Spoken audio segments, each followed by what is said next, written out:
बच्चों क्लास 10 बच्चों आपका दोबारा ऑनलाइन टर्म टेस्ट 2 का डेट शीट आपको भेज दी गई है। आप तैयारी शुरू कर दिए होंगे। आज हो गया आपका मंगलवार, तो दिन काफ़ी कम है, पढ़ना शुरू कर दीजिए। मैं मिड टर्म टेस्ट का सिलेबस एक बार फिर से लिख रही हूँ। लिखा हुआ है, पढ़ा हुआ है, फिर भी लिख रही हूँ। तो सबसे पहले पाठ है आपका मनुष्यता, है ना। ये आपका काव्य है। काव्य का मतलब पता ही है आपको, इसको हम पद्य भी बोलते हैं, पद्य कहते हैं, ठीक है। चलो इसको पढ़ते हैं, काव्य ही लिखा रहने दो, ओके। अब दूसरा है आपका तन तारा, त तारा, त तारा, इसको ऐसे बोला त तारा। वा मीरो कथा, ठीक है। फिर व्याकरण में है, क्या है, समास और पत्र। ऑनलाइन टेस्ट में आप सोच रहे होंगे कि मैम पत्र में क्या देंगी।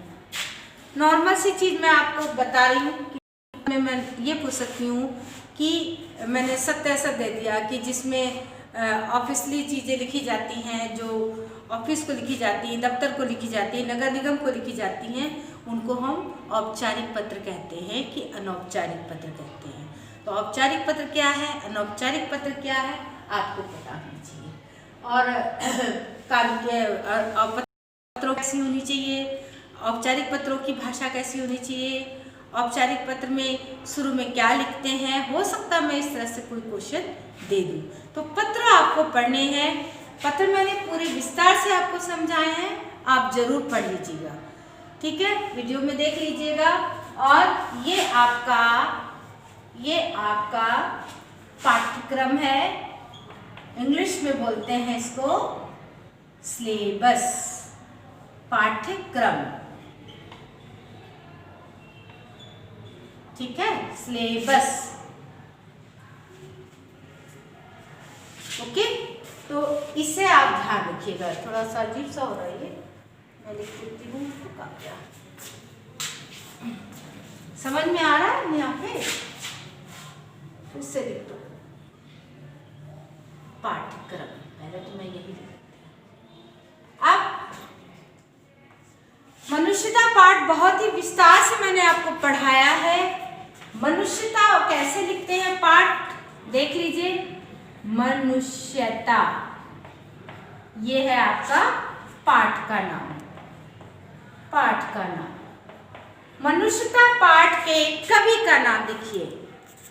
मनुष्यता पाठ के कवि का नाम लिखिए, क्या है, मैथिली शरण गुप्त। मैथिली शरण गुप्त। गुप्त जी को मैंने आपको दिखाया था, और ये देख लीजिए मैथिली कैसे लिखा है। तो आप कैसे लिखेंगे कवि का नाम, कवि का नाम क्या है, मैथिली, थी ला, मैथिली शरण गुप्त, ठीक है। ऐसे लिखना, मैथिली शरण गुप्त। फिर से देख लीजिए, मैं था में छोटी, ला में बड़ी, मैथिली शरण गुप्त। कवि का नाम क्या है, मैथिली शरण गुप्त। आप इसको यहाँ भी तो लिख सकते हो और ऐसे भी। हमेशा ध्यान रखिए, अगर आ गया कवि और कविता का नाम लिखो, कवि लेखक और पाठ का नाम लिखो, तो हमेशा याद रखिए कि आपको बहुत ही समझा के लिखना है। हो सकता है ऑनलाइन में ये सब नहीं है, एक ही बात कर रही हूँ। स्पष्ट लिखिए, समझा के लिखिए। सामने वाला एग्जामिनर जैसे जानता ही ना हो, आप उसको इतने साफ सुथरे ढंग से उसको बताइए। तो मैथिली शरण गुप्त, मैथिली शरण गुप्त, मात्रा इधर से उधर नहीं होनी चाहिए। पाठ का नाम क्या है, मनुष्यता। तो ये आपको, अब अगर हम इसने पूछ लिया कि मनुष्यता पाठ के रचयिता का नाम, रचयिता का नाम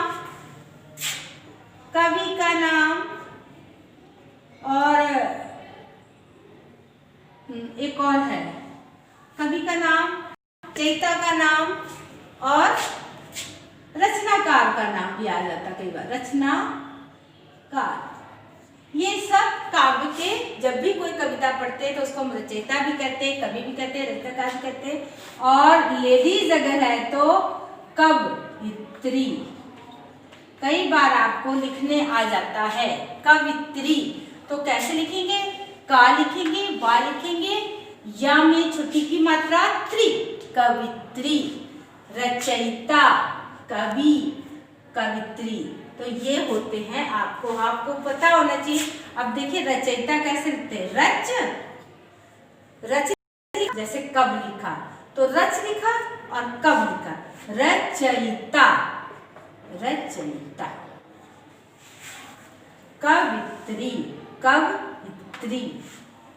ये थोड़ा सा दिमाग में तो आपसे कभी गलत नहीं होगा, आपको लिखना पड़ता है कई जगह, इसके कवित्री कौन, कवित्री का नाम ये है, तो आपको यहाँ पे लिखना पड़ता है। कवित्री कौन है, कवित्री क्या है, आप कवित्री हैं इसकी, ये आपको बताना पड़ता है, तब आप इस तरह से लिखें। मैं ये बार बार बता रही हूँ इसलिए कि बात बहुत छोटी सी है, लेकिन अक्सर आप गलती करते हैं। मैथिली शरण गुप्त, नाम थोड़ा सा बड़ा है, था में मात्रा देख लीजिए, मनुष्यता में षटकोण वाली आदिशा है, पाठ का नाम ये ध्यान। आप चलते हैं कहाँ, गद्य में। गद्य में कौन सा आएगा आपका, त तारा। कैसे बोलते हैं, त तारा। अक्सर बोलते हुए मैं भी कई बार बोल देती हूँ बच्चों, तन तारा बोल देती हूँ, लेकिन क्या है ये, त तारा, क्योंकि बोलने में थोड़ा जोर लगता है। त तारा, वामीरो, कथा। ये है आपका पाठ का नाम, ठीक है, पाठ का नाम। अब लेखक का नाम, लेखक का नाम क्या है, लीलाधर,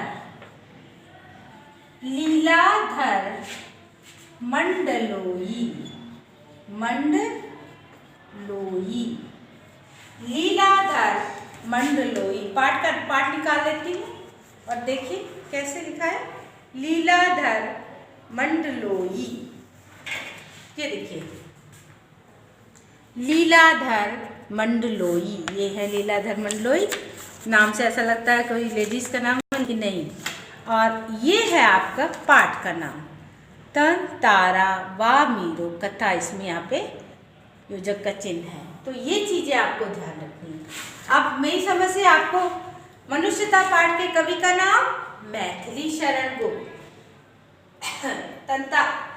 तारा वामीरो, कथा, पाठ का नाम तारा वामीरो, कथा। फिर लेखक का नाम लीलाधर मंडलोई। क्या नाम है लेखक का, लीलाधर मंडलोई, ठीक है। तो मेरा बस कहने का ये मतलब है, इसमें से और आना भी है, कवि का नाम, लेखक का नाम आना ही है, इसलिए इसको आपको समझना है और करना है। समास के बारे में मैं बता दूं, समास, समास मैंने बहुत ही विस्तार से आपके कई वीडियो देखे हैं समास के।